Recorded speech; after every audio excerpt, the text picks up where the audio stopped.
Venezuelan President Nicolás Maduro expressed his gratitude for the international solidarity that was shown to the Venezuelan people and government in the face of the escalating imperial aggression by the United States. Honduran President Xiomara Castro said that she will denounce the ongoing electoral coup and U.S. interference in the Honduran democratic process before the international community. And Brazil's Chamber of Deputies approved a bill that could reduce sentences for those involved in the January 2023 coup attempt, including former President Jair Bolsonaro. Hello and welcome to From the South. My name is Belen de los Santos. I'm from the teleSUR studios in Havana, Cuba. We'll begin with the news.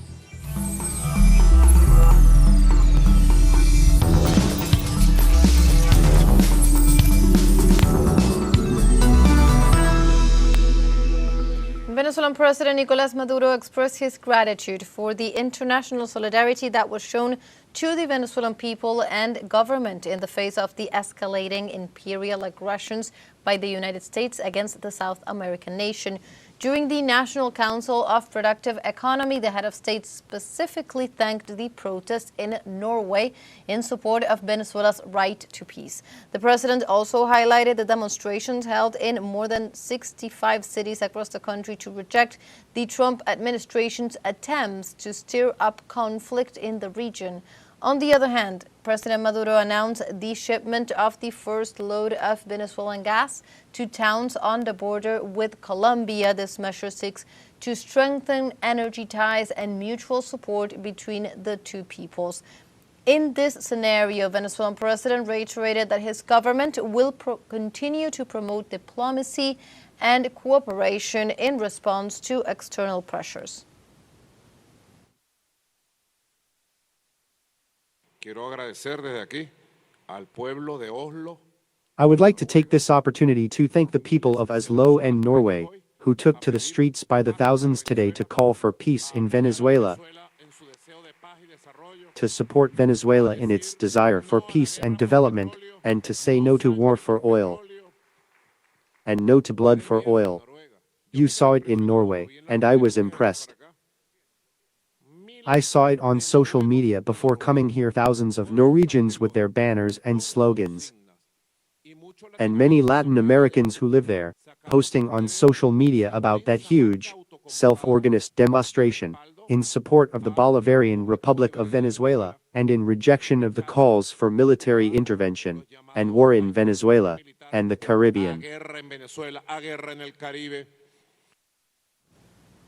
Also in this context, the Venezuelan head of state called all economic factors to achieve Venezuela's producing goals and carry out a radical substitution of imports. You, businessmen, creators of wealth, with the technology and the Venezuelan science, we have to accomplish that short-term goal. I'm not talking about 3 years, I am talking about the short term, and through phases we have to produce everything in Venezuela, and there the line is very clear: a substitution, a radical substitution of imports. And we go now to Honduras, as President Xiomara Castro said that she will denounce the ongoing electoral coup and the U.S. interference in the democratic process before the international community. The Honduran president stated that she will launch a diplomatic offensive before international organizations such as CELAC and the United Nations to denounce the interference of U.S. President Donald Trump, who released former drug lord Juan Orlando Hernandez. Xiomara Castro also condemned the actions of her U.S. counterpart in pressuring Hondurans to vote in favor of Nasri Asfura.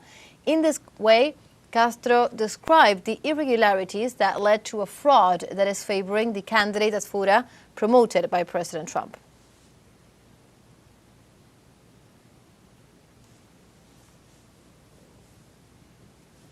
Meanwhile, former President Manuel Zelaya called on the communities of Tegucigalpa and Camayaguela to mobilize with the aim of denouncing fraud in the elections held on November 30th.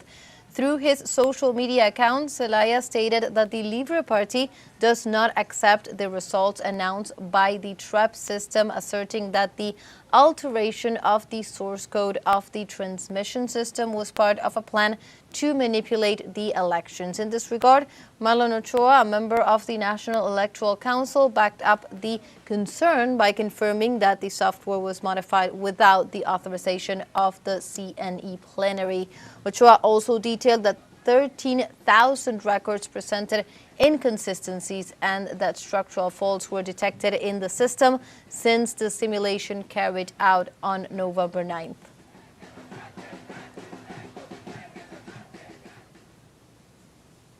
And in Chile, presidential candidates Janet Jara and José Antonio Cast held their final debate before the second round of presidential elections that is scheduled for Sunday, December 14th. The candidates debated for more than 2.5 hours on issues such as national security, governance, migration, among others. One of the most notable revelations was the commitment by both candidates to resign from their respective political parties in order to represent all Chileans equally. In the first round of voting on November 16th, Jara won the majority of votes, followed closely by Cast, who also gained the rapid support of former candidates Johannes Kaiser and Evelyn Matei.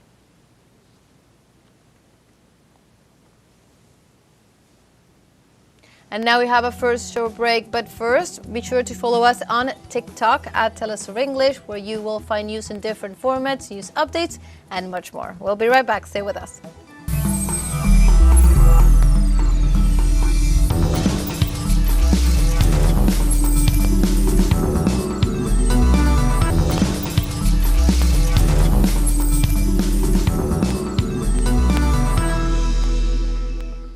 Welcome back to From the South. We continue with more information. Brazil's Chamber of Deputies approved a bill that could reduce sentences for those involved in the January 2023 coup attempt, including former President Jair Bolsonaro.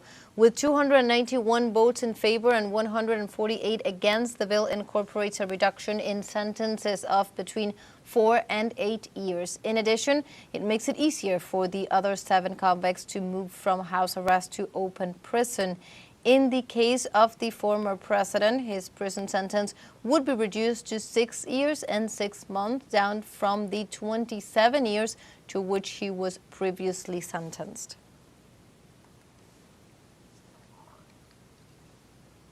And in Colombia, an explosion at the Copacabana toll booth on the Medellin-Bogota highway resulted in 2 civilian deaths and at least 2 people that were injured as well.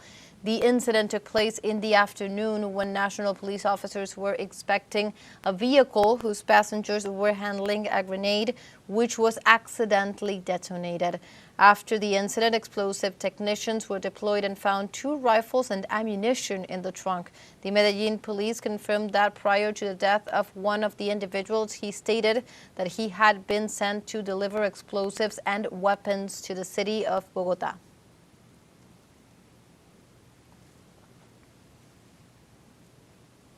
In the United States, Aileen Higgins won the runoff election for mayor of Miami, becoming the first Democrat in almost 30 years to be elected mayor of Miami, resulting in another electoral defeat for Donald Trump and his Republican Party.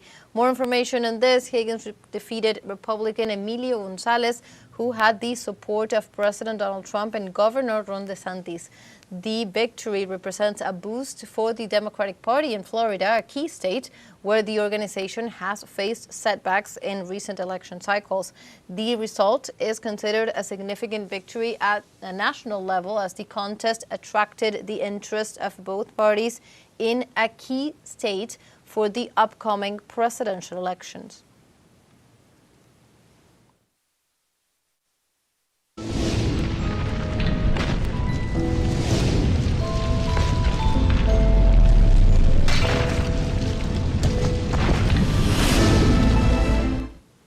And on Tuesday, the first of a series of powerful storms hit the Pacific Northwest, dumping heavy rain and swelling rivers which caused roads to close and prompted high water rescues in the United States. Residents in parts of Oregon and Washington dealt with power outages, flooding, and school closures. Meanwhile, drivers navigated debris, slides, and flooded roads that submerged vehicles.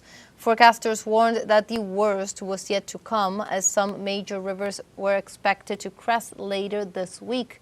The National Weather Service forecasts several days of heavy rainfall along the coast and over a foot of new snow in northwestern Wyoming.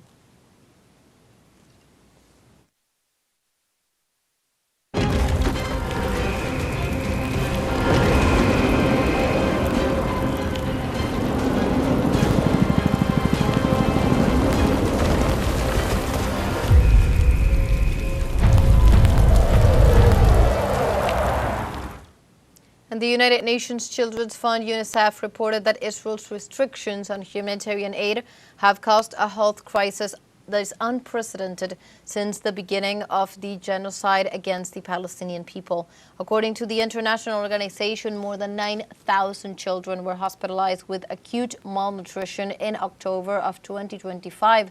This figure represents 5 times more hospital admissions than those recorded in February, which is evidence of the deterioration in the living conditions of Palestinians. In response, UNICEF denounced that the blockade imposed by Israel prevents the entry of food and medicines.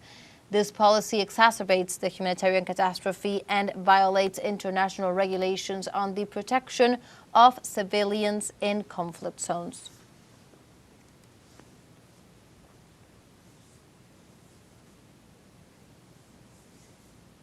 Now, in other news, Iran, China, and Saudi Arabia concluded their third trilateral meeting in Tehran, where they reaffirmed regional cooperation and also called for an end to Israeli aggressions.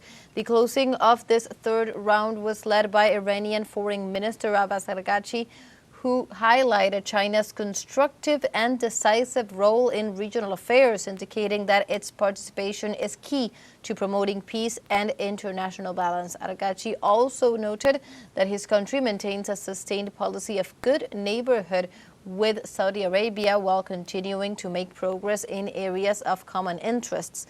The meeting concluded with a joint statement in which the 3 countries condemned and demanded the immediate cessation of Israeli aggression against Palestine, Lebanon, and Syria.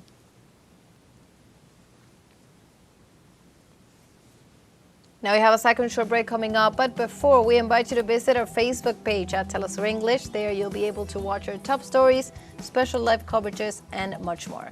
Follow the page and activate notifications to stay up to date on the world's most recent events. Final short break, don't go away.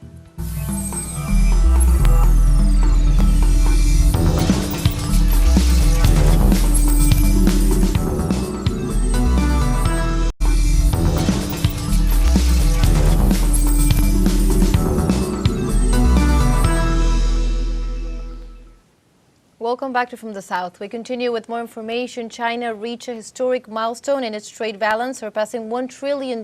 More information on this with our correspondent, Bruno Falsi.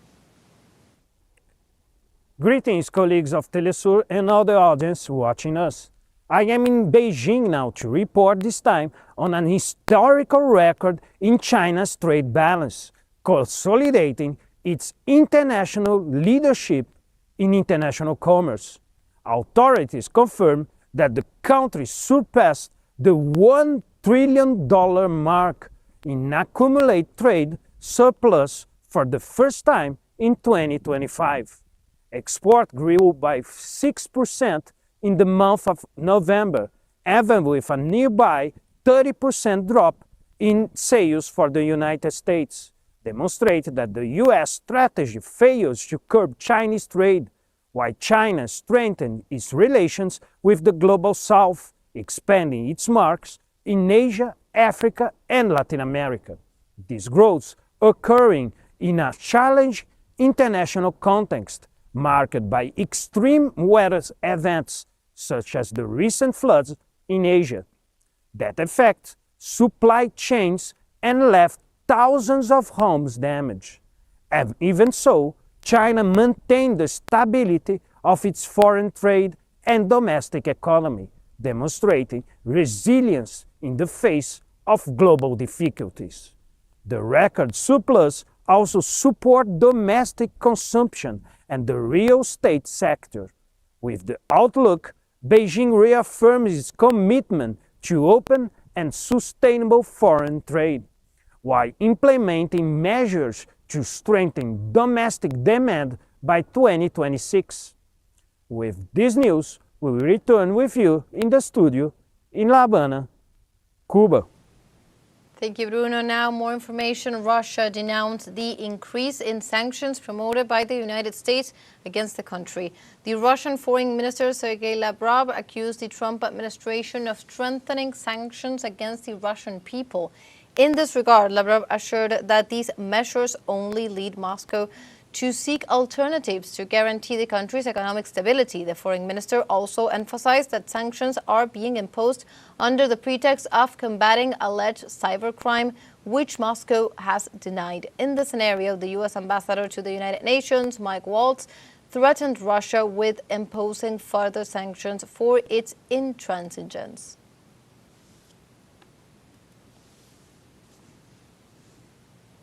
And in Greece, protests continue in different cities across the country, demanding European aid benefits for agricultural workers. According to the Union of Agricultural Associations of Larissa, Greek farmers have deployed more than 20,000 tractors to block the country's main roads in protest.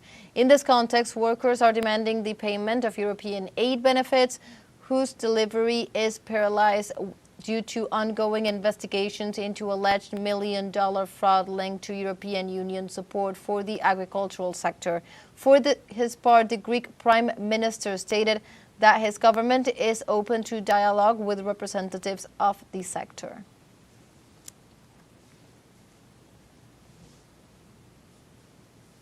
We move on to other topics. In Cambodia, the Ministry of Defense announced the evacuation of more than 100,000 people after the fourth day of border conflict with Thailand. During a press conference, the Defense Ministry spokesperson indicated that 20,105 families, a total of over 101,000 people, were evacuated to temporary shelters in 5 border provinces. In this regard, Cambodian authorities assured that such evacuation operations continue according to the assessment of the situation on the ground. For their part, Thai authorities announced that more than 400,000 people were transferred to temporary shelters, exceeding the government's initial estimate of about 180,000 civilians. Let's recall that since last weekend, Cambodia and Thailand have accused each other of violating the ceasefire agreement that since July of 2025 put an end to the clashes due to the border dispute between the two nations.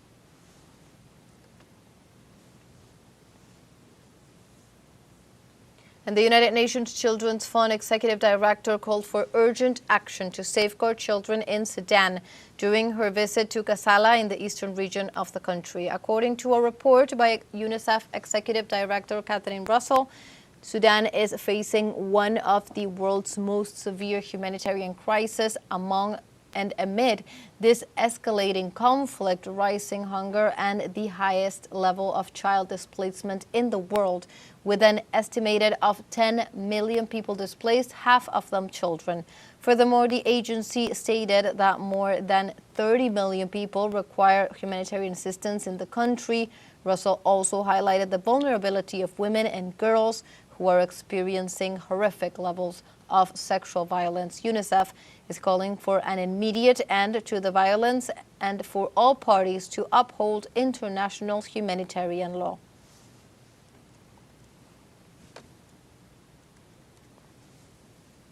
And the United Nations High Commissioner for Refugees, Filippo Grandi, warned of a new wave of massive displacements across the borders of Sudan.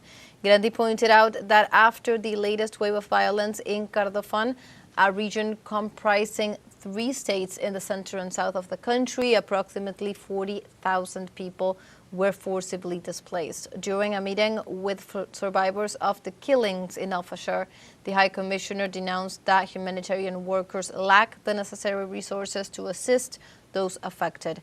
The official also warned that the Commission does not have the sufficient means to transfer Sudanese refugees from unstable areas to the border with Chad, increasing the vulnerability of thousands of people.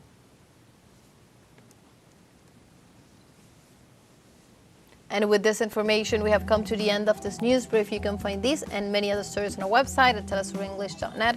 Also join us on social media. We are on Facebook, X, Instagram, Telegram, and TikTok as well. For TeleSUR English, my name is Merendero Santos. Thank you for watching.